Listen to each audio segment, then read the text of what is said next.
Hi guys and welcome to Crazy Burger. So in this video I'm going to be looking at the pros and cons of the Evercade EXP.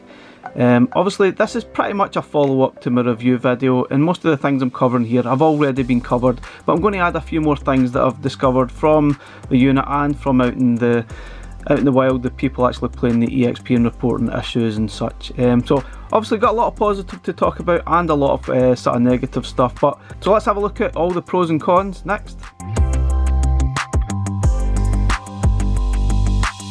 Okay, what I'm going to start with is the negatives, the cons as you were, of the actual EXP. And there's quite a list of stuff, but before I even get started on that, I'm going to say I've actually really enjoyed my time with the Evercade EXP, and I've really enjoyed playing a lot of the new games, going back to some of the older games that I've been sort of holding back on, like Cathedral and Alwa's Awakening, the C64 collection. I've really enjoyed my time with it. It is a really good device. But at the same time, there's plenty of issues with it, there's plenty of things that I don't like about it.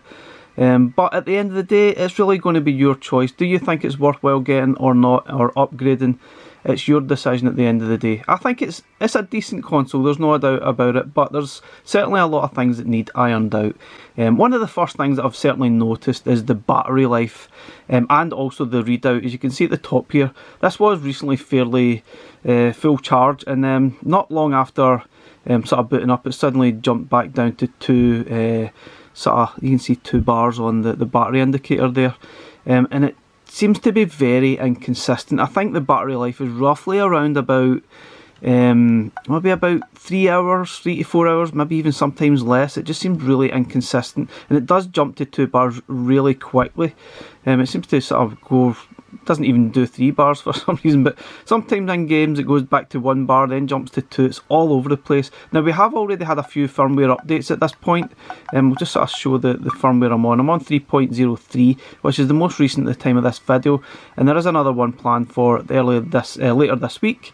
But it still seems to be very inconsistent, the battery life. It really is all over the place.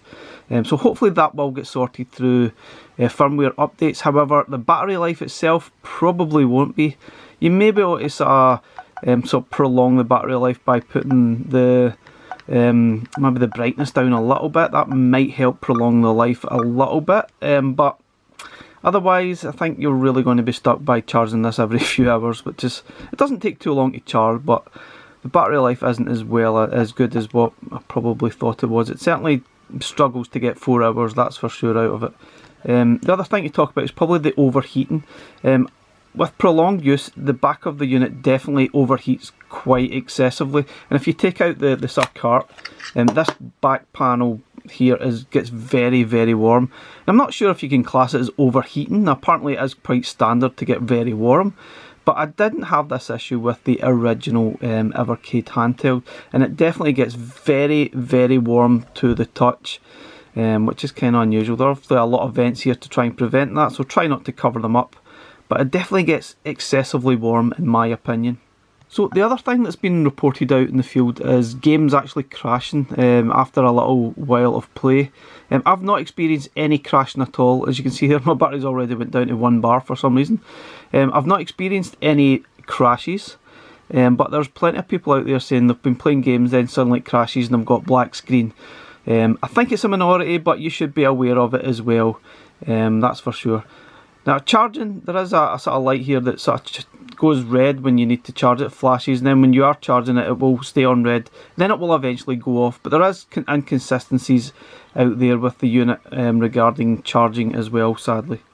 The other thing is probably for me, adds screen size. Now that is the same screen size as the original handheld, however I really would love to have seen the screen size to be just a little bit larger than we see here.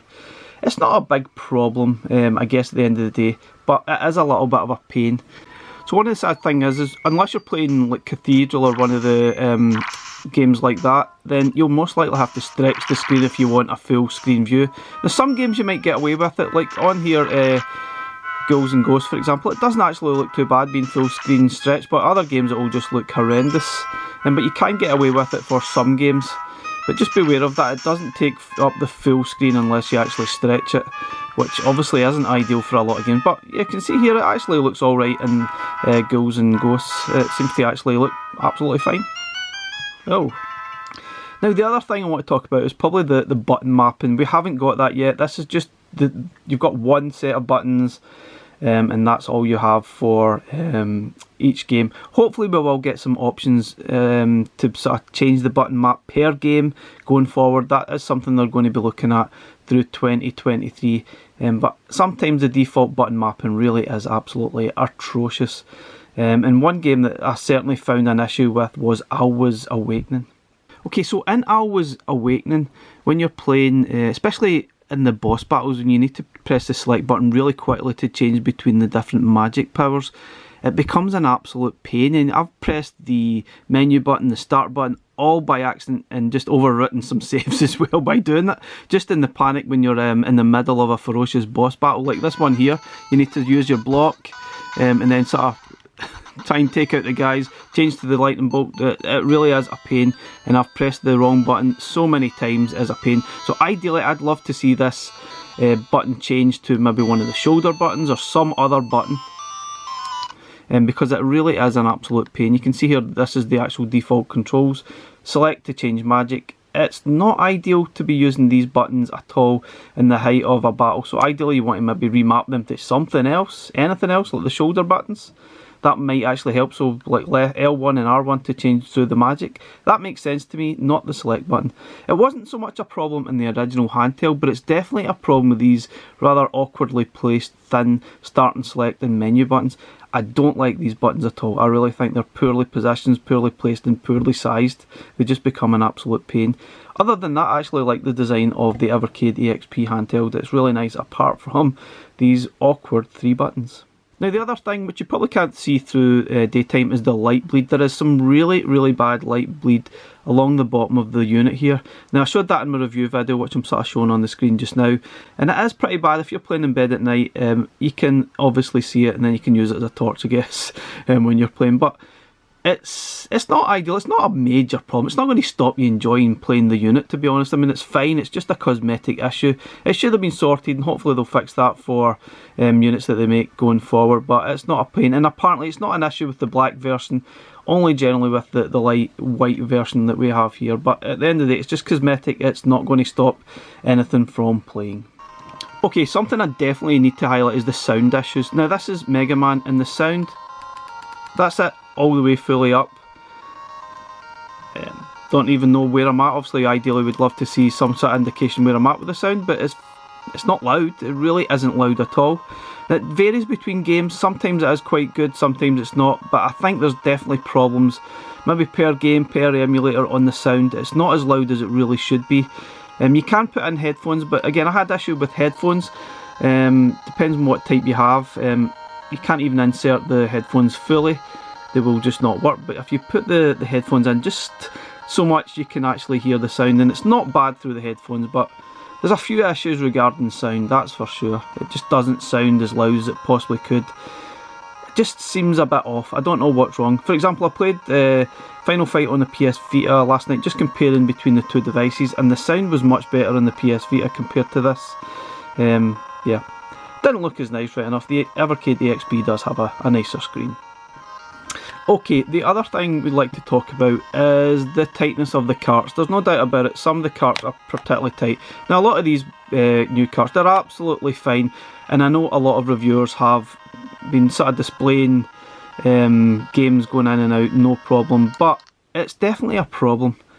And it's fair enough doing review videos, say look, yeah, look it fits, blah blah blah, but there's definitely a problem with some of the older carts. They don't fit. As per my review video, the earlier carts were an absolute nightmare. If you've got some of them, it's an absolute nightmare. So just be wary of that. Okay, now as the time of this video, we've already had about 3 firmware updates. And I think a few of them have been rushed to just try and get them out for Christmas. Now obviously we've got Wi-Fi on this device, which is a positive, but I think you need to concentrate and get this firmware right. There's so many things being rushed through, and I feel like sometimes it rushed through, it doesn't work. It sometimes makes things worse. So I think you really need to take your time, Blaze, and get the firmware right and stop rushing them through just to sort of get things right. Get it right in the first place, do more testing, and then get it out there. But sometimes I feel as if the firmware updates break more things than they actually fix.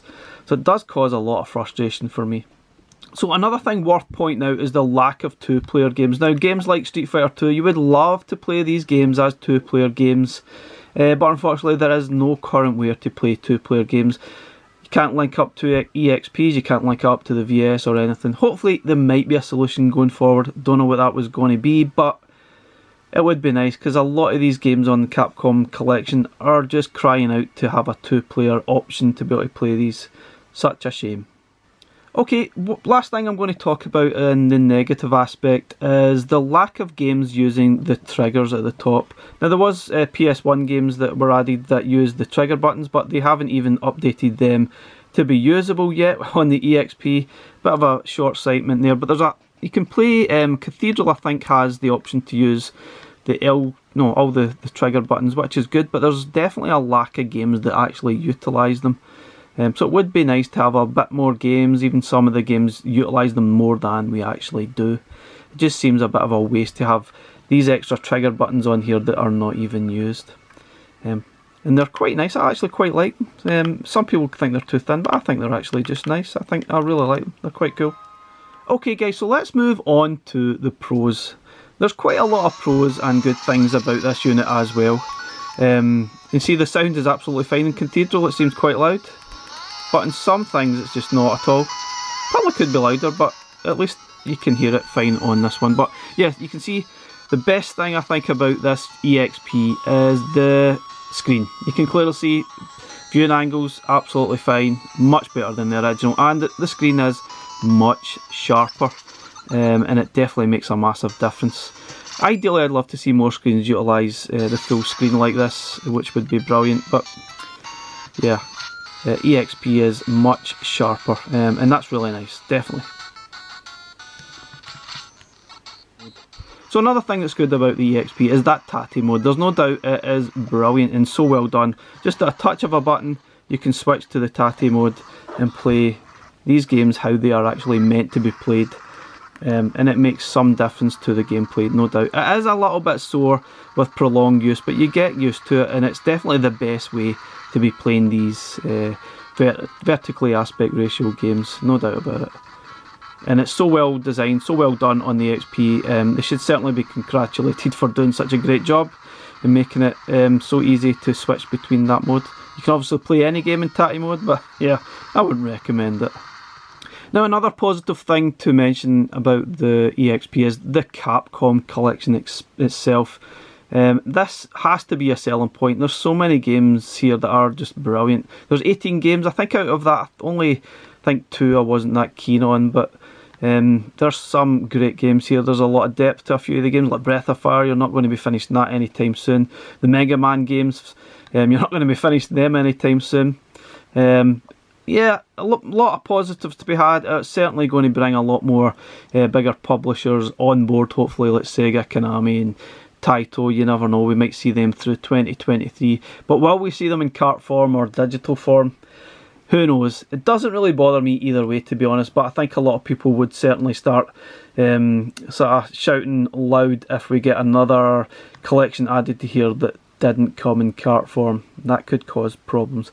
Doesn't bother me, but yeah, it certainly would bother a lot of people. I know that's definitely annoying to a lot of people that the Capcom collection is not on a cart. Another thing we want to talk about is the hidden games. This is a nice additional feature that was seen on the VS, which is now available on your Evercade EXP.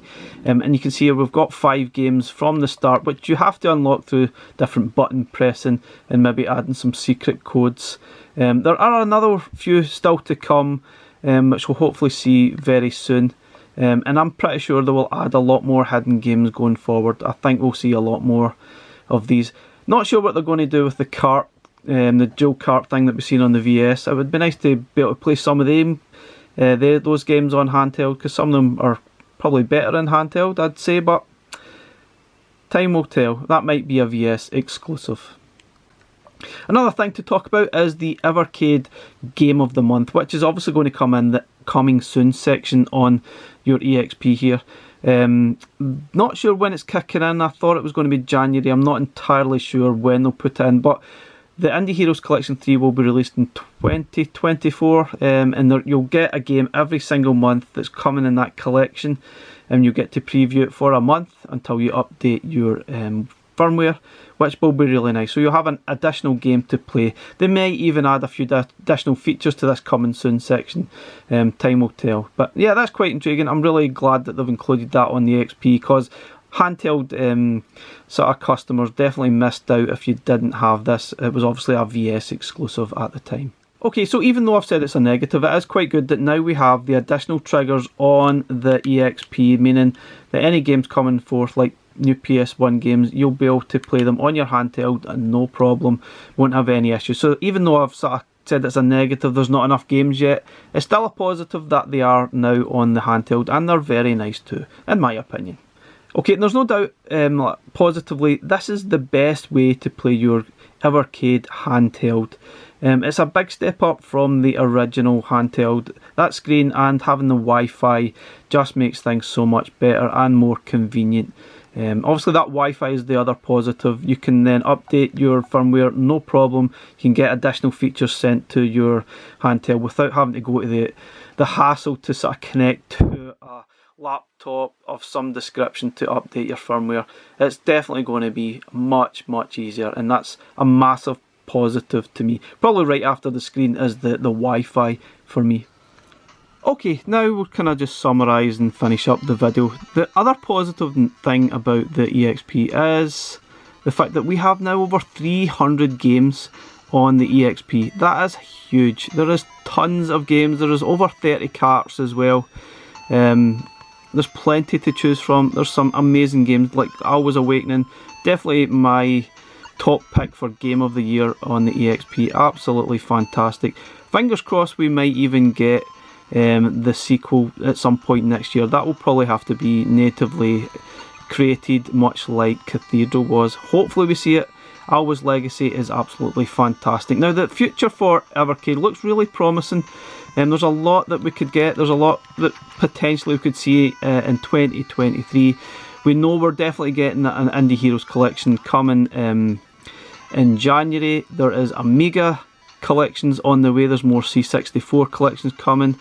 There'll be additional Irem and Tuaplan carts. There's a lot of things happening that we could see. Hopefully we'll see some more big publishers like Sega, Konami, for example, and lots more besides, maybe some Turbo Graphics as well.